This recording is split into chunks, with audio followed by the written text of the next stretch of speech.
Hi friends, ఈరోజు ఈ వీడియోలో ఆంధ్రప్రదేశ్లో ఉచిత గ్యాస్ సిలిండర్ పథకం లబ్ధిదారులకు ఒక ముఖ్యమైన అప్డేట్ వచ్చింది. సో 5వ ఉచిత గ్యాస్ సిలిండర్ డబ్బుల కోసం ఎవరైతే వెయిట్ చేస్తున్నారో వాళ్ళకి మంచి అప్డేట్ అనమాట. సో దానికి సంబంధించిన పూర్తి ఇన్ఫర్మేషన్ ఈ వీడియోలో తెలుసుకుందాం. సో రాష్ట్ర ప్రభుత్వం అమలు చేస్తున్న ఈ పథకం కింద అర్హులైన కుటుంబాలకు సంవత్సరానికి 3 ఉచిత గ్యాస్ సిలిండర్ల ప్రయోజనం అందుతుంది. ప్రస్తుతం 5వ సిలిండర్ పంపిణీ ప్రక్రియ కొనసాగుతుండగా ఈ నెల చివరి నాటికి అది పూర్తయ్యే అవకాశం ఉందని సమాచారం. అయితే చాలామంది లబ్ధిదారులు సిలిండర్ తీసుకున్నప్పటికీ సబ్సిడీ డబ్బులు తమ ఖాతాల్లో జమ కాలేదని చెబుతున్నారు. దీనిపై ప్రభుత్వం కొన్ని కీలక సూచనలు చేసింది. ముందుగా గుర్తుంచుకోవాల్సిన విషయం ఏమిటంటే సిలిండర్ను ముందుగా పూర్తి ధర చెల్లించి తీసుకోవాలి. అనంతరం అర్హత ప్రకారం సబ్సిడీ మొత్తం బ్యాంక్ ఖాతాల్లో జమ అవుతుంది. ప్రస్తుతం సబ్సిడీ చెల్లింపుల విషయంలో కొంత ఆలస్యం జరుగుతున్నట్లు తెలుస్తుంది. 5వ ఉచిత గ్యాస్ సిలిండర్ డబ్బులు రూ. 920 లేదా రూ. 980 పడే అవకాశం ఉంటుంది. ఈ 5వ ఉచిత గ్యాస్ సిలిండర్ డబ్బులు ఇంకా చాలామందికి క్రెడిట్ కాలేదు, కాబట్టి ఎవరూ టెన్షన్ పడాల్సిన అవసరం లేదు. ఈ జూన్ ఎండింగ్ లోపు, అంటే ఈ జూన్ 30 తేదీ వచ్చే ముందు తేదీల్లోనే అర్హత ఉన్న ప్రతి ఒక్కరి ఖాతాల్లో పడతాయి.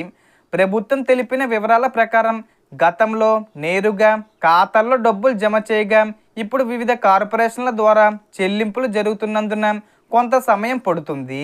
అలాగే గ్యాస్ సిలిండర్ల బుకింగ్ విషయంలో కూడా మార్పులు అమల్లో ఉన్నాయి. గతంలో ఒక సిలిండరు బుక్ చేసిన తర్వాత మరో సిలిండరు బుక్ చేసుకోవడానికి 15 రోజులు గడువు ఉండేది. కానీ ప్రస్తుతం ఈ గడువును 45 రోజులకు పెంచారు. అంటే మీరు ఈ రోజు సిలిండర్ బుక్ చేస్తే తదుపరి బుకింగ్ కోసం 45 రోజులు వేచి ఉండాల్సి ఉంటుంది. సబ్సిడీ డబ్బులు రావాలంటే 2 విషయాలు తప్పనిసరిగా చెక్ చేసుకోవాలని అధికారులు సూచిస్తున్నారు. మొదటిది ఈకేవైసీ పూర్తయిందా లేదా అనేది. గ్యాస్ ఏజెన్సీ, డెలివరీ సిబ్బంది మొబైల్ యాప్ లేదా అధికారిక వెబ్సైట్ ద్వారా ఈకేవైసీ పూర్తి చేసుకోవచ్చు. ఇండియన్, హెచ్పి లేదా భారత్ గ్యాస్ ఏదైనా సరే సంబంధిత యాప్లో ఈకేవైసీ స్టేటస్ను పరిశీలించవచ్చు. రెండోది బ్యాంక్ ఖాతాకు ఆధార్ లింకే ఉండడం మరియు ఎన్పిసి మ్యాపింగు సక్రమంగా ఉండడం. ఈ 2 ప్రక్రియలు పూర్తి కాకపోతే సబ్సిడీ జమ కావడంలో ఇబ్బందులు ఎదురయ్యే అవకాశం ఉంది. కాబట్టి మీ బ్యాంక్ ఖాతా యాక్టివ్లో ఉందో లేదో కూడా ఒకసారి పరిశీలించండి. ఒకవేళ ఖాతాలో సమస్యలుంటే వెంటనే సంబంధిత బ్యాంకును సంప్రదించండి.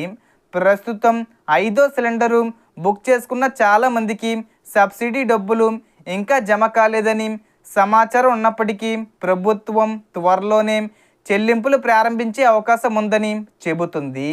సో దీనికి సంబంధించి ఏ చిన్న ఇన్ఫర్మేషన్ వచ్చినా నేను వీడియో చేసి పోస్ట్ చేస్తాను.